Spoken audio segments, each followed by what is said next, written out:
Pembacaan naskah Panca Prasetya Korpri oleh Bayu Hartini, Esos, MSI.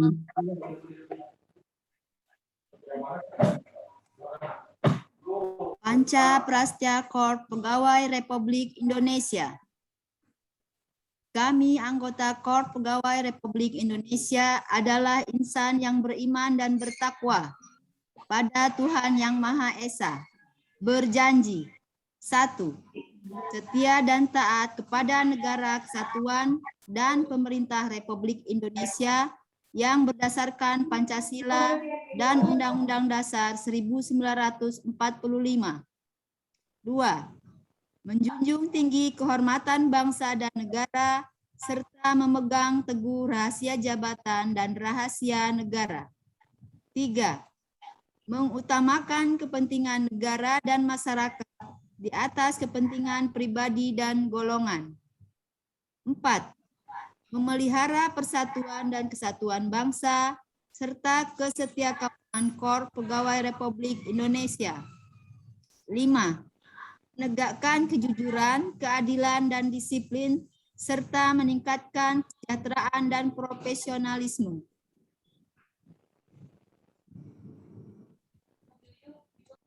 Amanat pembina apel oleh pembina apel.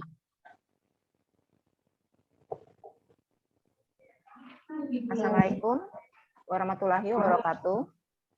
Waalaikumsalam. Waalaikumsalam warahmatullahi wabarakatuh. Allah Subhanahu wa taala, karena dengan rahmat yang Maha Kuasa kita pagi ini dapat melaksanakan apel di lingkungan LPMP Provinsi Bengkulu. Mungkin sebelum saya mulai, saya sampaikan saya kehadiran di sini bukan sebagai pembina, tetapi lebih kepada Ketua SPI yang diberi kesempatan untuk menyampaikan informasi-informasi terkait pelaksanaan tugas SPI tahun 2021. Selanjutnya saya ucapkan terima kasih atas kehadiran rekan semua. Kita sama-sama melaksanakan tugas pagi ini untuk bersama-sama berkoordinasi melaksanakan apel pagi di hari Senin pada tanggal 29 November 2021. Saya izin share screen. Nah, kelihatannya tidak diizinkan share screen ya sama host. Jadi, apakah bisa dibuka share screen-nya host? Atau saya bacakan saja ini paparannya? Sudah Mbak Wi. Share screen, oke. Sudah bisa kelihatan? Sudah. Oke, baik, terima kasih. Pagi ini kami sebagai SPI menyampaikan beberapa pelaksanaan tugas SPI tahun 2021. Pertama kami perlu sampaikan ini adalah dasar hukum pelaksanaan SPI dan SPP di lingkungan pemerintahan Kementerian Pendidikan Nasional, Ristek dan Dikti. Mungkin kalau teman-teman yang ingin tertarik tentang pelaksanaan SPI, silakan dicatat, silakan dipelajari peraturan-peraturan perundangan ini. Selanjutnya, kalau berdasarkan definisi, ini bisa dibaca di sini. Pada prinsipnya seluruh proses kegiatan evaluasi pemantauan kegiatan yang berdasarkan penugasan pimpinan. Jadi SPI ini adalah ditugaskan untuk membantu kepala melakukan pengawasan secara internal terhadap pelaksanaan tugas dan fungsi di lembaga kita. SPI dibentuk untuk membantu pimpinan. Jadi kami melaksanakan tugas berdasarkan program kerja yang telah kami susun di awal tahun dan disetujui oleh kepala untuk dilaksanakan sesuai jadwal yang telah ditetapkan. Dalam program kerja tahun 2021, pertama ada penyusunan program kerja, ini telah disahkan pada awal tahun 2000 kemarin. Lalu kegiatan kedua adalah pemaparan peta risiko 2021.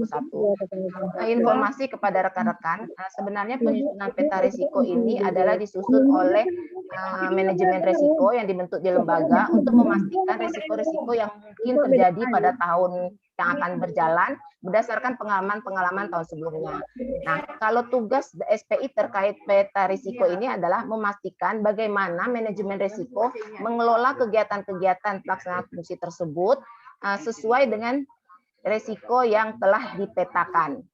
Nah, karena SPI ini menjadi bagian dari pelaksana manajemen risiko, jadi SPI mengkoordinir penyusunan review peta risiko dan dipaparkan pada tahun bulan Februari kemarin.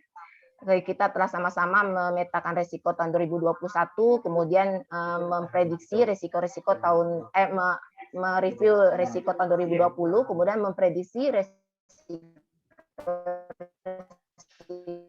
yang mungkin terjadi pada tahun 2000. Saya bikin dalam dua format, yaitu format berdasarkan SPI pusat dan format berdasarkan ISO 31000. Itu berdasarkan pendampingan dari Itjen pada awal tahun 2021 ini. Nah, tugas yang ketiga yaitu sosialisasi terkait pengawasan internal. Berdasarkan program kerja kami, sosialisasi ini dilakukan melalui sosialisasi tercetak dengan menerbitkan dan mencetak poster-poster terkait risiko, terkait penguatan pengawasan. Mungkin teman-teman sudah melihat di lingkungan kantor kita itu ada beberapa poster yang memberikan informasi tentang penguatan pengawasan, tentang SPI, tentang bagaimana kita mencegah gratifikasi, korupsi, dan sebagainya. Nah, itu adalah anggaran yang digunakan terkait dengan sosialisasi pengawasan internal di lembaga kita. Mudah-mudahan dengan poster ini, teman-teman kita semakin menginternalisasi bahwa kita sama-sama harus berusaha menolak gratifikasi, mencegah korupsi, mengatasi benturan kepentingan, dan hal-hal lain yang terkait dengan penguatan pengawasan di Kemendikbud-Ristek.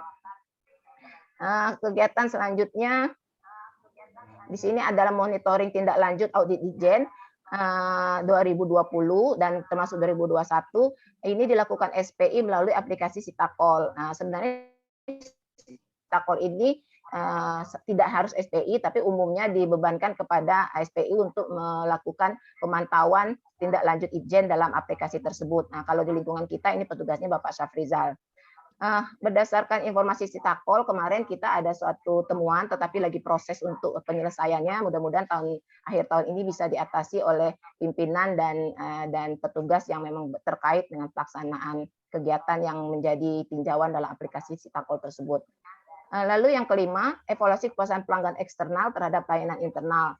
Kalau evaluasi ini telah kami lakukan melalui bantuan aplikasi Google Form, jadi ada instrumen yang kita susun, kemudian kita sebarkan kepada sampel pelanggan eksternal kita. Jadi setelah mereka mengikuti kegiatan, kita bagikan Google Form, kemudian ini kita analisis oleh petugasnya oleh Bapak Sinardin untuk mendapatkan gambaran bagaimana sih kepuasan pelanggan kita terhadap pelaksanaan kerjasama kita bersama mitra kerja, dalam hal ini pelanggan. Lalu yang keenam itu peningkatan kompetensi. Yang pertama kami programkan konsultasi dan koordinasi. Ini tidak terlaksana secara spesifik, dalam arti kami belum melaksanakan konsultasi dan koordinasi dengan SPI pusat, tetapi kami telah mendapatkan beberapa kali sosialisasi pendampingan termasuk pembinaan dari Itjen melalui Zoom meeting. Jadi ya tidak benar-benar tidak terlaksana, tetapi konsultasinya tidak terlaksana, tetapi tetap mendapatkan pembinaan dari Itjen dalam hal ini SPI dan SPIP pusat. Lalu yang peningkatan kompetensi selanjutnya, kami telah diberi kesempatan untuk mengikuti studi tiru pada SPI terpilih. Kemarin tim kita SPI perwakilan telah berangkat kepada 2 LPMP. Yang pertama LPMP Bali, itu diikuti oleh 3 orang SPI dan 1 orang rekan yang memang kami ajak bekerja sama, mudah-mudahan bisa menjadi pengkaderan pada tahun selanjutnya. Berdasarkan informasi di teman-teman yang pergi ke Bali, informasi yang kita dapat diterima di sini bahwa mereka telah kurang lebih sama ya, kegiatan SPI-nya kurang lebih sama, kita merujuk kepada Juknis, tetapi mereka telah menentukan indikator-indikator tertentu untuk melakukan pengukuran-pengukuran dalam penerapan reward dan punishment. Secara spesifik mungkin kita bisa diskusikan pada kesempatan lain. Yang Bali ini nanti kalau memang ada rekan yang berminat untuk terlibat dalam SPI bisa kita diskusi lebih lanjut. Lalu tim yang kedua itu berangkat ke SPI Lampung, itu kita ada 6 SPI, Bapak Kepala dan 1 orang teman yang akan kita harapkan akan terlibat pada SPI masa depan yang akan datang maksud kami. Kalau di Lampung ini yang kita pelajari, pada saat kami di Lampung itu kami mendapatkan paparan pelaksana SPI tahun 2019, karena pada tahun 2019 ini LPMP Lampung tersebut mendapatkan predikat SPI terbaik, 5 terbaik se-Indonesia. Berdasarkan paparan mereka, nilai lebih mereka menjadi terbaik itu lebih kepada adanya anggaran yang cukup besar pada SPI. Jadi kegiatan RBI yang pada tahun 2019 dianggarkan, dilaksanakan, diterapkan dengan menggunakan anggaran SPI.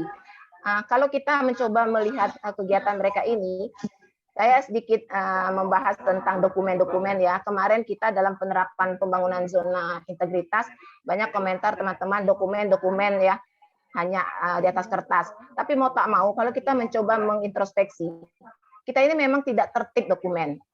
Kita kalau kita diukur orang, diukur kinerja orang, yang ditanyakan itu adalah bukti fisik. Bukti fisik kita menyatakan kita sudah ini, kita telah itu, kita telah ini, itu tidak akan diakui apabila kita tidak bisa menunjukkan dokumennya. Jadi bertahun-tahun kita lalai. Jangan kita pungkiri, kita harus menyadari kita lalai melengkapi dokumen-dokumen yang dipersyaratkan, yang membuktikan kita menyusun program kerja, yang membuktikan kita menyusun kegiatan secara periodik, yang membuktikan kita melaksanakan kegiatan, yang membuktikan kita melakukan evaluasi dan perbaikan. Kita lalai membuktikan dokumennya. Jadi terkait dengan kegiatan penyusunan dokumen ini, mungkin ini di luar SPI, kami kemarin mencoba menyusun dokumen-dokumen membuktikan apa yang telah kita lakukan sebelumnya. Mudah-mudahan dengan adanya dokumen tersebut, apa yang kita lakukan sebelumnya bisa diakui adanya bukti fisiknya. Bukan manipulatif. Kita tidak memanipulasi dokumen-dokumen, tetapi kita mencoba membuktikan apa yang telah lalai kita tertibkan pada tahun sebelumnya. Mudah-mudahan setelah tahun 2021 ini, tahun 2022 besok, kita sama-sama tertib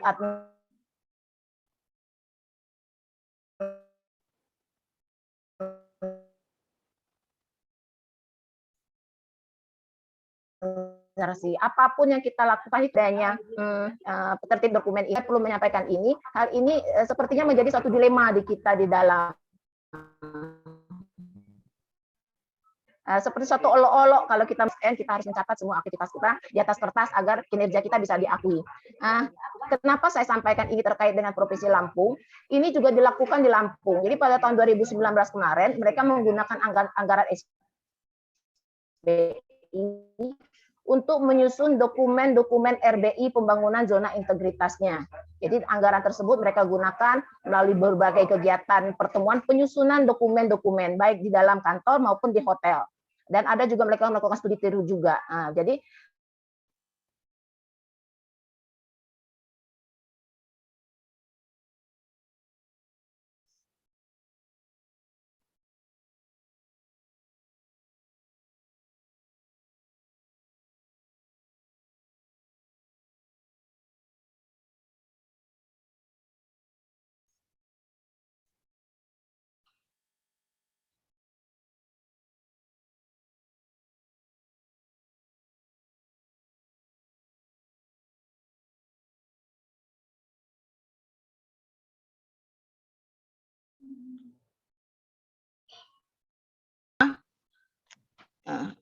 terputus ya. Mudah-mudahan tim RBI selanjutnya bisa lebih menerapkan, memperbaiki kinerja pembangunan zona integritas di lembaga kita.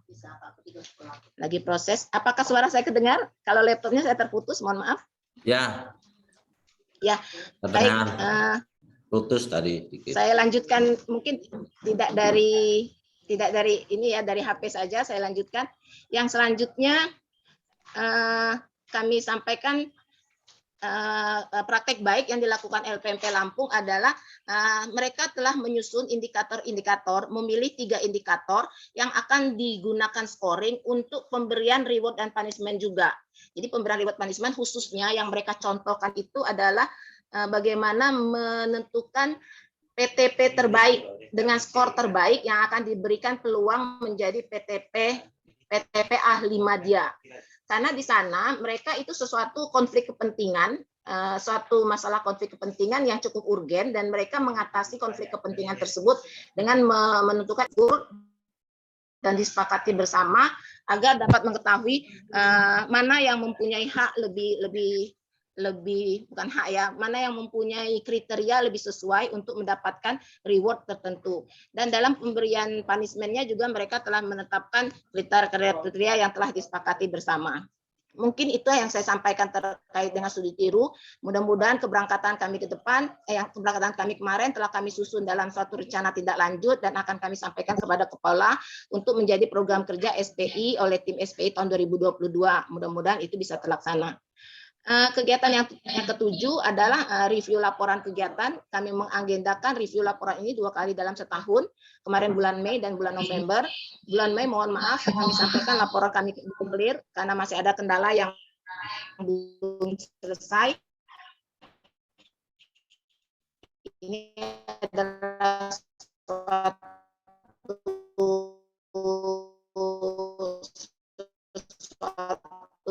yang tidak ideal, tapi inilah proses dalam pembelajaran kita. Review terhadap 8 sampel laporan dan 4 prinsip, tetapi kita mencoba melakukan penyempurnaan. Kami adalah pengawasan proses pelaksanaan fungsi melalui kegiatan lembaga. Kegiatan ini belum kami laksanakan digunakan, jadi kami tidak bisa mendampingi pelaksanaan kegiatan di daerah dan tidak bisa melaksanakan pengawasan terhadap proses pelaksanaan. Demikian informasi yang saya sampaikan melalui apel ini. Mudah-mudahan bermanfaat. Tetapi ada satu mungkin kalau saya boleh saling mengingatkan. Yuk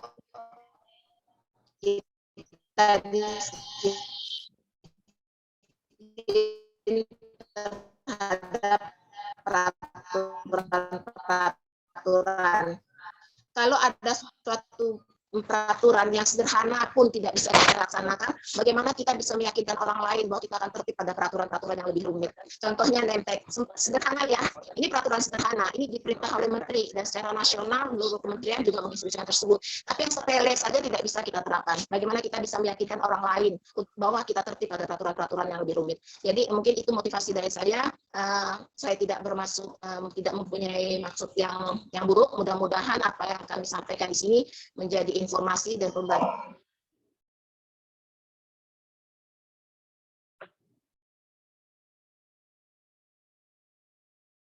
Pembacaan doa oleh Mardi Esos.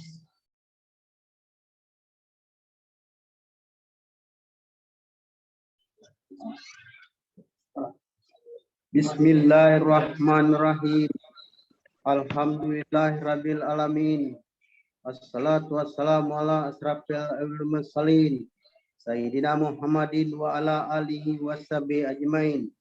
Ya Allah, ya Tuhan kami, tiada kata dan rasa yang pantas kami haturkan kepadamu pada hari ini selain syukur kami padamu atas segala nikmat dan hidayah yang telah Engkau anugerahkan kepada kami, sehingga kami semua dapat hadir bersama pada apel pagi virtual di lingkungan Sekretariat Jenderal Kementerian Pendidikan, Kebudayaan, Riset, dan Teknologi. Dengan memohon ridho-Mu, ya Allah, jadikanlah apel pagi ini sebagai penyegar, pembangkit, dan penggugah semangat kami dalam meningkatkan kualitas kinerja kami, sehingga kami dapat bekerja secara profesional dan proporsional. Ya Allah, ya Maha melindungi di tengah pandemi COVID-19 yang masih berlangsung sampai saat ini, semakin menyadarkan kami bahwa betapa lemah kami tanpa pertolongan-Mu. Kepadanya, ya Allah, kuatkanlah dan tabahkan kami dalam menghadapi. Berilah kami kesehatan baik jasmani maupun rohani, serta kami mohon kepadamu, ya Allah, agar pandemi COVID-19 dapat segera berakhir dari negeri yang kami cintai ini. Ya Allah, ya Ghafur, Engkau yang Maha Pengampun atas segala dosa, ampunilah dosa kami, dosa orang tua kami, dosa para pemimpin kami, dan dosa para pendahulu kami. Tempatkanlah kami dan mereka semua ini dalam lindungan rahmat dan ampunan-Mu. Ya Allah, ya Mujib, Engkau yang Maha mengabulkan doa, terimalah doa dan permohonan kami. Rabbana atina fid dunya hasanah wa fil akhirati hasanah wa qina azabannar. Subhana rabbika izzati amma yasifun. Wassalamun alal mursalin. Walhamdulillahirabbil alamin.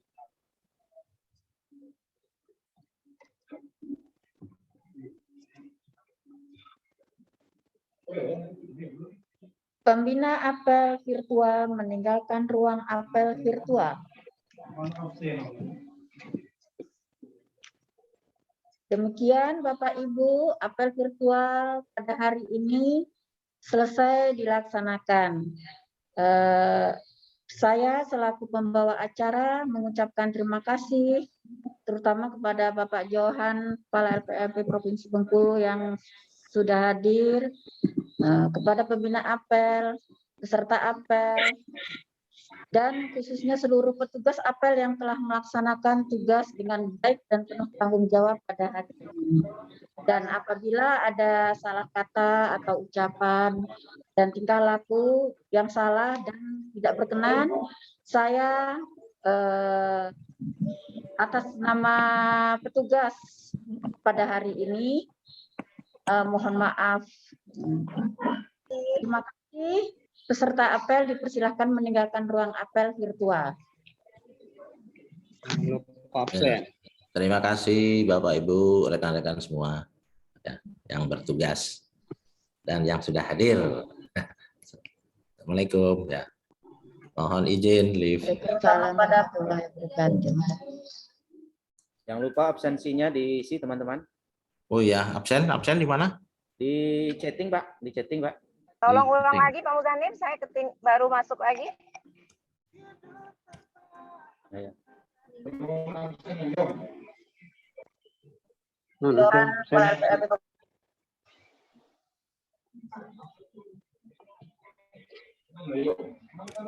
Absensinya tolong diulang lagi. Nah, ya oke udah ada ini.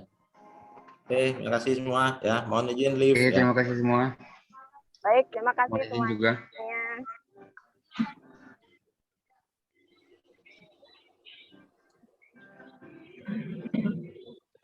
semuanya. Enggak ini. Ada ini.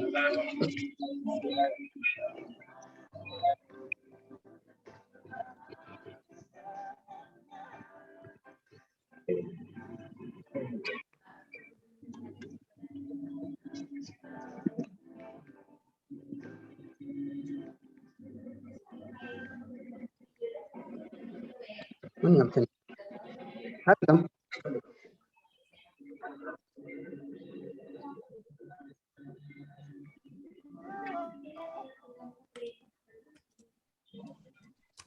Absen.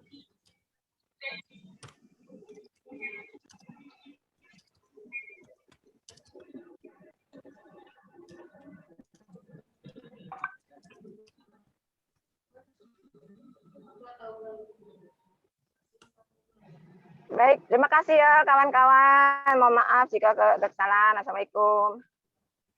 Assalamualaikum warahmatullahi Waalaikumsalam.